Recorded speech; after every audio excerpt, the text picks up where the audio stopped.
गर्दो गुबार से अटा हुआ वो मैदान जहां तलवारों की झिनकार और घोड़ों की टापें जमीन को हिला रही थी, वो सिर्फ एक जंग का मैदान नहीं था, बल्कि ईमान और बका की आखिरी आजमाइश बन चुका था।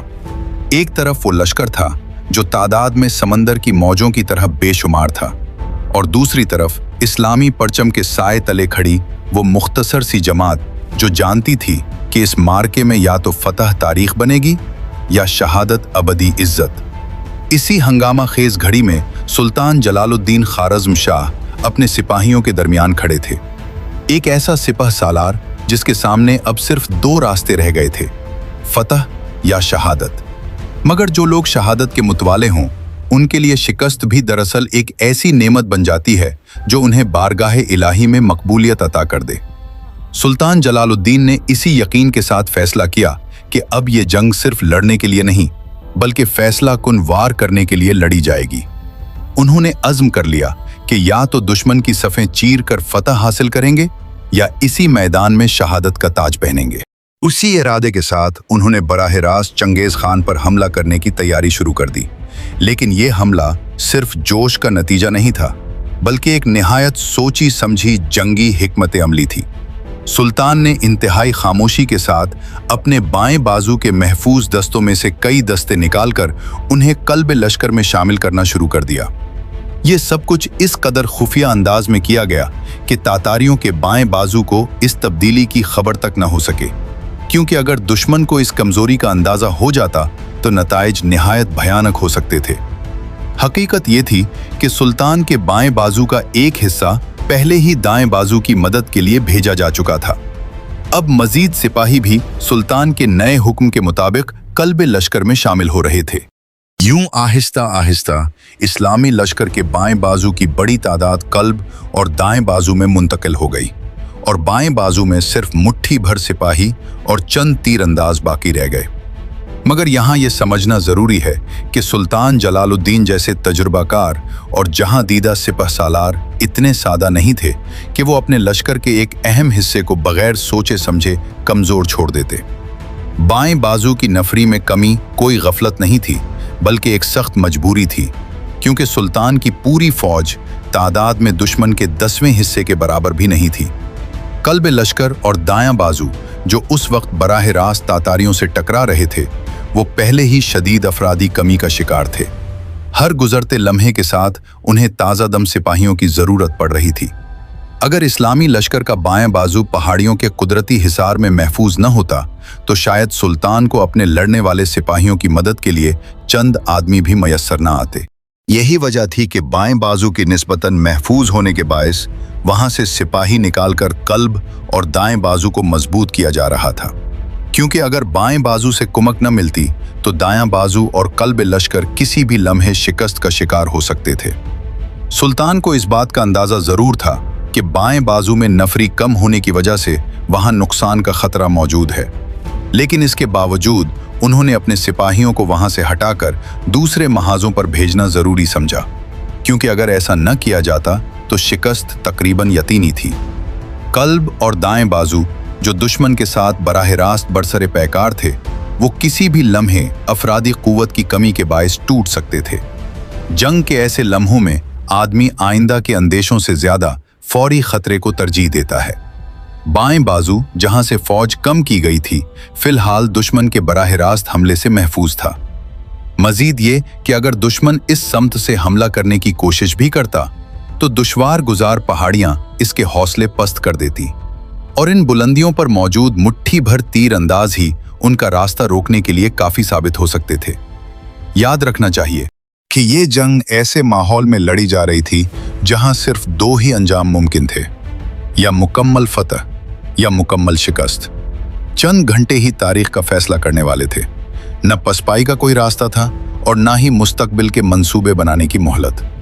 ऐसे ही कठिन लम्हों में हर अजीम कायद एक खतरनाक दौराहे पर आ खड़ा होता है, जहां फैसला करने के लिए सिर्फ एक लम्हा मुयस्सर होता है, और ऐसे मौके पर बहादुर सिपह सालार हिचकिचाते नहीं, वो फौरन किसी एक रास्ते को इख्तियार करते हैं और पूरी कुव्वत के साथ मैदान अमल में कूद पड़ते हैं। इन नाजुक लम्हों में सुल्तान जलालुद्दीन ने भी वही फैसला किया जिसमें फौरी शिकस्त से बचने की उम्मीद भी थी और फतह की एक करन भी। और उन्होंने वो रास्ता छोड़ दिया जो शायद वक्ती बचाव तो दे सकता था, मगर तारीख का रुख नहीं बदल सकता था। कल्बे लश्कर को मजीद मजबूत करने के बाद सुल्तान जलालुद्दीन ने एक लम्हे के लिए आसमान की तरफ निगाह उठाई। ये वो घड़ी थी जहां इंसान की तदबीर खत्म हो जाती है और अल्लाह की कुदरत कामिला पर भरोसा ही असल सहारा बन जाता है। सुल्तान के दिल में अब सिर्फ एक ही इरादा था, चंगेज खान को कत्ल करके उस फितने का हमेशा के लिए खात्मा। इसी अज़्म के साथ वो अपने मुंतखब मुजाहिदीन को लेकर जारहाना अंदाज में तातारियों के कल्ब लश्कर पर टूट पड़े। ये हमला इतना अचानक और शदीद था कि तातारियों की अगली सफ़ें सरतोड़ कोशिशों के बावजूद इस तूफानी यलगार को न रोक सके। सुल्तान की तलवार बिजली की मानिंद चमकती और हर वार के साथ दुश्मन के जिस्मों को चीरती चली जाती। शमशीर खारा शगाफ लाशों के ढेर लगाती जा रही थी और तातारियों की मजबूत समझी जाने वाली सफ़ें पुल भर में दरहम बरहम होकर रह गईं। इसी दौरान सुल्तान जलालुद्दीन की निगाह दूर लहराते हुए एक मखसूस तातारी परचम पर जा ठहरी। वो जान गए थे यही वो जगह है जहां चंगेज खान मौजूद है। अब उनकी रफ्तार और भी तेज हो गई। उनके दिल में सिर्फ एक ही ख्वाहिश थी, इस्लाम के इस बदतरीन दुश्मन को अपनी आंखों के सामने लाकर उसका सर तन से जुदा कर देना। वो दुश्मन की सफ़ों को रोंदते हुए आखिरकार चंगेज खान के मुहाफिज दस्ते तक जा पहुंचे। वहां हजारों जर्रा पोश सिपाही नंगी तलवारें लिए एक मजबूत हिसार बनाए खड़े थे और उनके दरमियान एक कुशादा शानों और मजबूत जिस्म वाला कदावर शख्स घोड़े पर सवार था। उसकी निगाहें चौकना अंदाज में दाएं बाएं का जायजा ले रही थी। उम्र के असरात उसके चेहरे पर नुमायां थे। चौड़े हैबतनाक चेहरे पर हल्की शिकने और लंबूतरी दाढ़ी में सफेदी। यही था चंगेज खान, वो शख्स जिसे तारीख अक़वाम आलम का सबसे बड़ा कातिल कहती है। जैसे ही सुल्तान जलालुद्दीन की निगाह उस पर पड़ी, उनकी आंखों में नफरत और गजब के शोले भड़क उठे। उन्होंने ऐसी शिद्दत से हमला किया कि जर्रा पोश मुहाफिजों की सफ़ें एक लम्हे में तहवबाला हो गईं। चंगेज खान की आंखों के सामने मौत के साए लहराने लगे। अलाउद्दीन मोहम्मद खारज़्म शाह के बेटे का हाथ अब उसके गिरेबान तक पहुंचने ही वाला था। चंद मुजाहिद उसके मुहाफिजों से उलझते हुए चंगेज खान के बिल्कुल करीब पहुंच गए। चंगेज खान खुद तो बच निकला, लेकिन उसका घोड़ा मुजाहिदीन के वार से जमीन बौस हो गया। सहराए गोबी का वो रीछ उस लम्हे शेर खारज़्म के सामने खड़ा होने की हिम्मत न कर सका। दलेरी और शुजात के उस इम्तिहान में वो सुल्तान से मात खा चुका था। आन और वकार से ज्यादा उसने अपनी जान को तरजीह दी। फौरन दूसरा घोड़ा लिया और चंद मुहाफिजों के साथ मैदान से पुश्त फेर कर भाग निकला। चंद ही लम्हों में वो गर्दो गुबार के मरगूलों में गुम हो गया और मुजाहिदीन की निगाहों से ओझल हो गया।